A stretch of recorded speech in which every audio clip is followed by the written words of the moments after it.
जय हिंद साथियों। आज हम हर्यक वंश को समाप्त करने जा रहे हैं।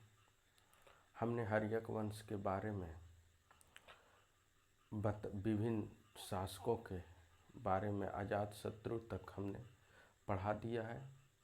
आज हम इस वंश का जो कारवां होगा उसको ख़त्म करेंगे, समाप्त करेंगे और परीक्षा में जो जो क्वेश्चन पूछा जाएगा उस पे हम फोकस करेंगे। तो चलिए आज हम हर्यक वंश को अंतिम करने जा रहे हैं। इसके बाद शिशुनाग वंश आएगा। तो चलिए पहले हम हर्यक वंश का अध्ययन करते हैं। साथियों, हर्यक वंश का जो है ये शासक, इसका नाम उदीन था। उदीन, उदाइन, ये हर्यक वंश का शासक था, उदाइन। साथियों, इसका शासनकाल 460 ईसा पूर्व से 440 ईसा पूर्व तक रहा। साथियों, ये भी महत्वाकांक्षी राजा था। साथियों, इसका ये अजातशत्रु का पुत्र था। अजातशत्रु का पुत्र था उदयन।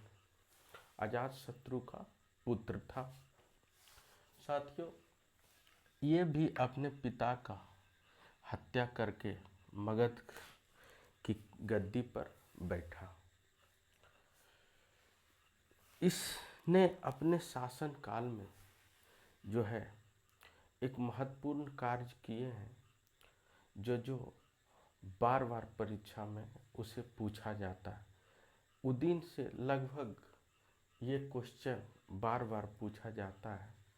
इसने एक महत्वपूर्ण काम किए हैं।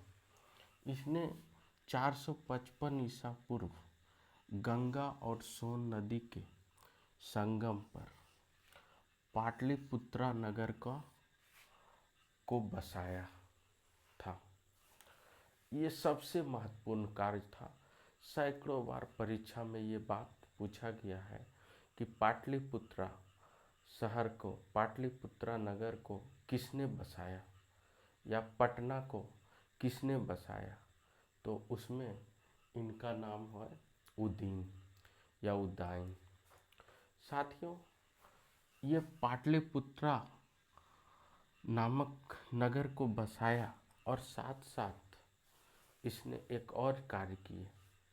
अजातशत्रु तक के शासनकाल मगध की राजधानी राजगीर ही थी, परंतु जब ये पाटलिपुत्रा नामक नगर को बसाया, ये किला भी कहीं कहीं कुछ पुस्तक में बोलता है कि किला का निर्माण कराया। परंतु जब ये राजधानी जो है अजातशत्रु तक राजगीर था, मगध का गिरिब्रज था। जब उदीन आया तो राजगीर से राजधानी स्थानांतरित कर पाटलिपुत्रा बनाया। तो इसने राजधानी परिवर्तन किया। राजधानी परिवर्तन के तहत इसने राजगीर गिरिब्रिज से स्थानांतरित कर यह पाटलिपुत्रा में को बसाया। उसके बाद साथियों, यह जैन धर्म को मानता था। ये जैन मतानुयायी था, इसलिए जैन ग्रंथों में इसकी काफ़ी प्रशंसा की गई है। उसके बाद उदीन का माता का नाम था पद्मावती, जिसकी जानकारी जो है जैन ग्रंथ के द्वारा दिया जाता है। बौद्ध ग्रंथ के अनुसार उदयन को पितृहंता कहा गया। ऐसे भी हर्यक वंश को पितृहंता वंश कहा गया ही है। जो भी शासक आए अपने पिता को मार मार के ही गद्दी पर आए, हत्या करके ही गद्दी पर आए। लेकिन जैन ग्रंथ इसका विपरीत है। जैन ग्रंथ इसे पितृहंता नहीं कहा, क्योंकि जैन का ये मतानुयायी था। उदीन ऐसा ग्रंथ के द्वारा पता चलता है कि उदीन एक दिन किसी गुरु की उपदेश सुन रहा था। एक व्यक्ति ने छुरा भोंककर उसकी हत्या कर दी। साथियों,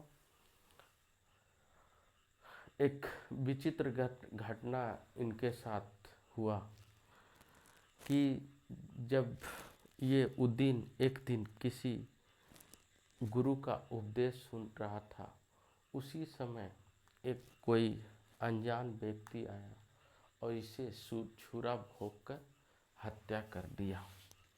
छुरा भोंककर हत्या कर दिया। ये हत्यारा कोई और नहीं था, उदीन का हत्यारा अवंती नरेश पालक के नियुक्त गुप्तचर था।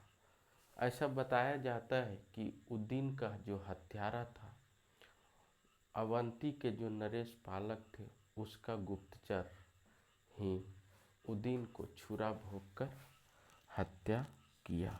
नियुक्त गुप्तचर था। उदीन का तो यहाँ सेवा समाप्त हुआ।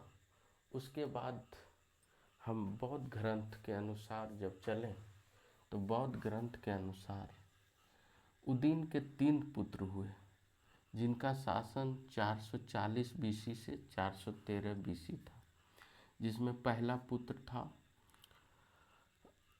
अनिरुद्ध, उसके बाद मुंड, उसके बाद नागदशक।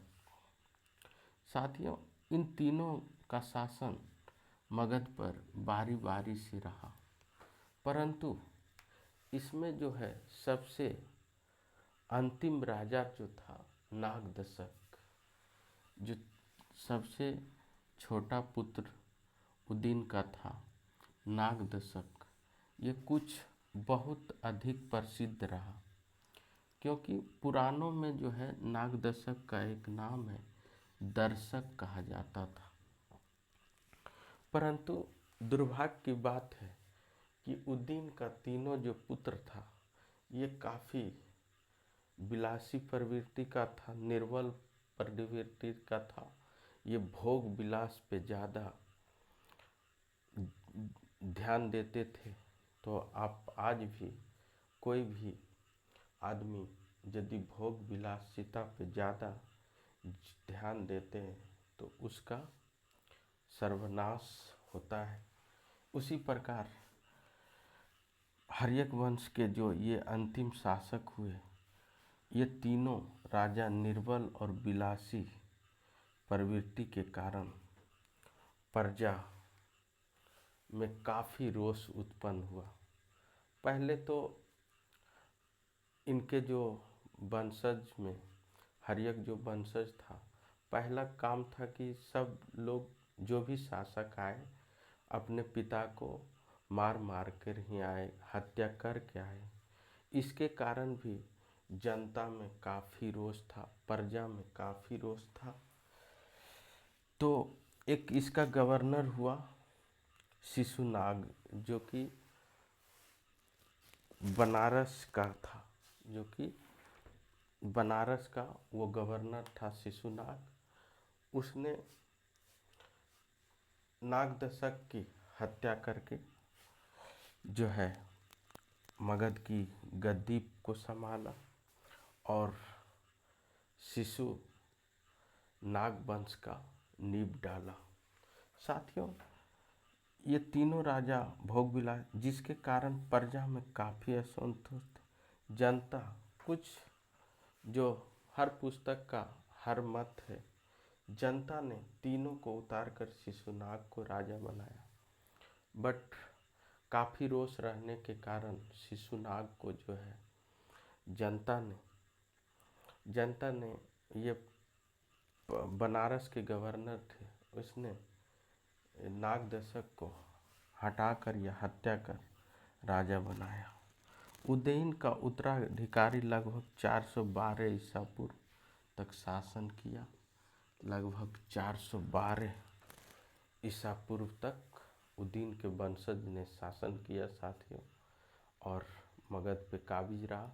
उसके बाद शिशुनाग वंश आया।